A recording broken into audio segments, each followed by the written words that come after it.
यशस्वी प्रधानमंत्री की आज रैली है रुद्रपुर विधानसभा क्षेत्र में बांसगांव 66 और लोकसभा 66 और 67 के लिए रैली है। जनता का हुजूम है। कुछ नेता और प्रत्याशीगण भी आए हुए हैं जो पूर्व के जो पदाधिकारी भी रह चुके हैं ये लोग। तो अभय नाथ जी से हमारी मुलाकात हुई है चुनावी रैली में, कुछ जानना चाहेंगे। आप अपने नेता के स्वागत में आए हैं। जी जी, भारत के यशस्वी प्रधानमंत्री माननीय नरेंद्र मोदी जी जो पूरे विश्व गुरु के रूप में हैं और उनके स्वागत में हम लोग सारे लोग यहाँ पर पलक पावड़े बिछा के खड़े हैं। माननीय नरेंद्र मोदी जी आए हुए हैं, आप उनको कुछ शुभकामनाओं के लिए कुछ कहना चाहें? शुभकामना यही है कि हम लोग मोदी जी के मिशन को पूरा कर रहे हैं और मोदी जी की जो इच्छा है 400 पार का नारा, उसको इस बार देवरिया जो है मजबूती के साथ लागू कर रहा है। देवरिया बांसगांव की जनता उस 400 पार के अभियान को अंतिम रूप देने में लगी हुई है और इस बार हम लोग 400 पार करेंगे।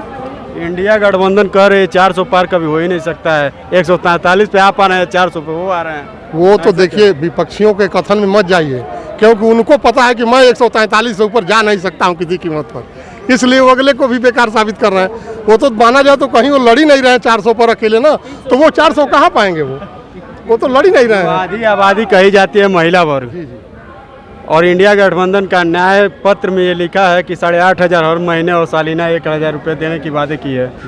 क्या इस पे कुछ असर पड़ेगा क्या इस चुनाव में? अब देखिए वो लोग जो है चुनावी जुमला बोल रहे हैं और मोदी जी इसको लागू किए हुए हैं। जो दे रहे हैं वो सही है। वो लोग क्या देंगे राजस्थान सरकार में देखा गया है, तमाम घोषणाएं हुई, आज तक कुछ भी राजस्थान सरकार कांग्रेस ने नहीं कुछ दिया। किसान का कर्जा मुक्त की बात कही जा रही है। कर्जा मुक्ति जितना भी संभव था सरकार ने किया है और आगे और बढ़ चढ़ के करेगी उसको। ये यूरिया और जो पोटास है उसमें जैसे डीएपी पे क्या होता था, पहले 50 किलो मिलता था, अब 8 किलो कम होकर के मिलता है, और हमारे अकाउंट में किसान के अकाउंट में जो है 2,000 पहुँचते हैं। तो क्या ये कह सकते हैं क्या कहीं से काट के कहीं को देना? ये देखिए सरकार की पॉलिसी है और ये कृषि नीति है उनकी, कैसे क्या मैनेजमेंट करना है। सरकार अर्थव्यवस्था को देखते हुए जो भी निर्णय लेती है वो सही निर्णय ले रही है और जनता के लिए जो भी बन सकेगा आगे वो सब्सिडी बढ़ाएगी, तमाम चीज़ें ऐसी और लागू करने जा रही है इस बार सरकार। सिलेंडर के दाम में 200 रुपये कमी आई है, तो क्या इस पे जो है जनता का दबाव था क्या? नरेंद्र मोदी जी जनता का दबाव तो भाई जनता तो चाहेगी कि हर चीज़ जितना कम से कम दाम में मिले और मिलना भी चाहिए, और सरकार की भी ये पॉलिसी है विशेषकर बीजेपी सरकार की कि हमारे जनता को जो भी सुविधाएं मिल सकें अधिक से अधिक उसको दिया जाए। उसी क्रम में उसने 200 रुपया माफ़ किया है और आगे भी सरकार बनेगी तो हो सकता है और भी बेहतर किया जाए। महंगाई कुछ अधिक हुई है या कम है? महंगाई तो देखिए ये पूरे विश्व का मामला है, पूरे दुनिया का मामला है। ये विश्व की अर्थव्यवस्था सही होगी तो सब सही हो जाएगा, और लगभग भाजपा सरकार इस पर काम कर रही है और विश्व के सारे देशों से अच्छा काम भारत सरकार का है जो अर्थव्यवस्था को सुधार रही है। जो एक जनता में भ्रम है रोजगार के मामले में, कहा गया है कि जैसे पकौड़े तल के रोजगार भी प्राप्त कर सकते हैं, जिसमें काफ़ी भ्रम भी है, तो इसके बारे में कुछ कहना चाहें? इसके बारे में मैं सिर्फ यही कहूँगा कि 50 वर्षों तक कांग्रेस का शासन रहा, सभी लोग क्या रोजगार पा गए थे क्या? आज वही बेरोजगार हैं जो भारतीय जनता पार्टी में ये लोग बरगला के उनको भड़का रहे हैं, जो पीछे की बेरोजगारी झेल रहे हैं। कहीं इस सरकार में बेरोजगारी नहीं बढ़ी है, रोजगार मिले हैं, रोजगार के अवसर और बढ़ाए जा रहे हैं और बढ़ाए जाएंगे इस बार। लोकसभा 67 में जो है बस स्टैंड का कहीं स्थान है नहीं इस समय, वर्तमान समय में जो बन रहा हो चाहे कुछ भी कारण हो, तो जनता बेहाल है। उसके बारे में क्या कहें? बिल्कुल बिल्कुल, ये आपका कथन सही है। अभी जनता परेशान है, लेकिन सरकार ने बजट दे दिया है और हाईटेक बस स्टैंड की स्थापना देवरिया में होने जा रही है। चुनाव बाद ये 6 महीने के अंदर बन के तैयार हो जाएगा। संयोग से रुद्रपुर विधानसभा जो बांसगांव लोकसभा क्षेत्र में आता है, उसके बारे में हम चर्चा करें तो वहाँ भी बस स्टैंड की स्थिति बहुत ही दयनीय है। नहीं ठीक है, इस पर सरकार विचार कर रही है और यहाँ के सांसद जी को हम लोग भी दबाव बनाएंगे, पार्टी के लोग भी, कि यहाँ भी बेहतर बस स्टैंड की व्यवस्था की। के सांसद ही उसी वहीं से फॉर्चूनर से उतरते हैं और वहीं बस स्टैंड गंदे कबाड़ स्थिति में वहाँ पैर आप नहीं रख सकते, हम और आप जैसे लोग नहीं रख सकते। तो ये बहुत साल से वादे किए जा रहे हैं जो पूरे नहीं हो पा रहे हैं। नहीं, बात सही है, लेकिन यह है कि निरंतर बेहतर का प्रयास किया जा रहा है, होगा रुद्रपुर में भी अच्छा होगा। और सफाई का जहाँ तक सवाल है उस पर भी हम लोगों का ध्यान है, इसको आगे हम लोग बेहतर। ये हम लोग के बीच अभय नाथ त्रिपाठी जी रहे। आइए कुछ जनता का बिगड़ा हुआ काम डॉक्टर गंगा शरण पांडे 60-70 देवरिया से।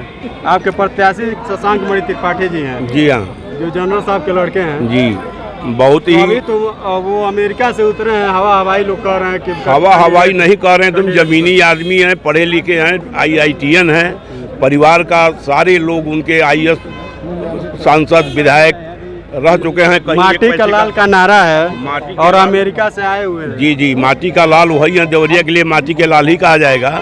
और जो 60-70 साल से बिगड़ा हुआ है उसको सुधारने में 10 साल मिला है और 5 साल मिलेगा तो उसको और सुधार लाया जाएगा, ऐसा हमारी पार्टी का मानना है। और पार्टी के कार्यकर्ता को जो मांग थी रमापति त्रिपाठी जी को सांसद के रूप में टिकट मांगने की, तो क्या कुछ कारण आया, उनकी कुछ कमियां थी क्या कि उनको टिकट नहीं, कोई कमी नहीं था। पार्टी के जो ऊपर के अधिकारी हैं उनका अपना अलग संदेश देना है लोगों को, कैसे लोगों को लड़ाना है, क्या करना है, तो उस समिति की निर्णय है, उसमें कोई कमी नहीं थी। बहुत अच्छे सांसद से, हो सकता है उनसे अच्छा ये बनावे अपना कार्यकाल, इसके लिए नए लोगों को कमान देने के लिए ऊपर से निर्देशित किया गया है, इसमें हम लोग कुछ नहीं कर सकते। अब आपके नेता के विषय में जो कहेंगे कि जो दिल्ली के मुख्यमंत्री केजरीवाल साहब हैं वो कह रहे हैं कि जैसे ये जो पार्टी का नीति है कि 73 साल बाद जो है उनको हटा दिया जाता है, कोई भी पद हो, शायद नरेंद्र मोदी जी का नियम।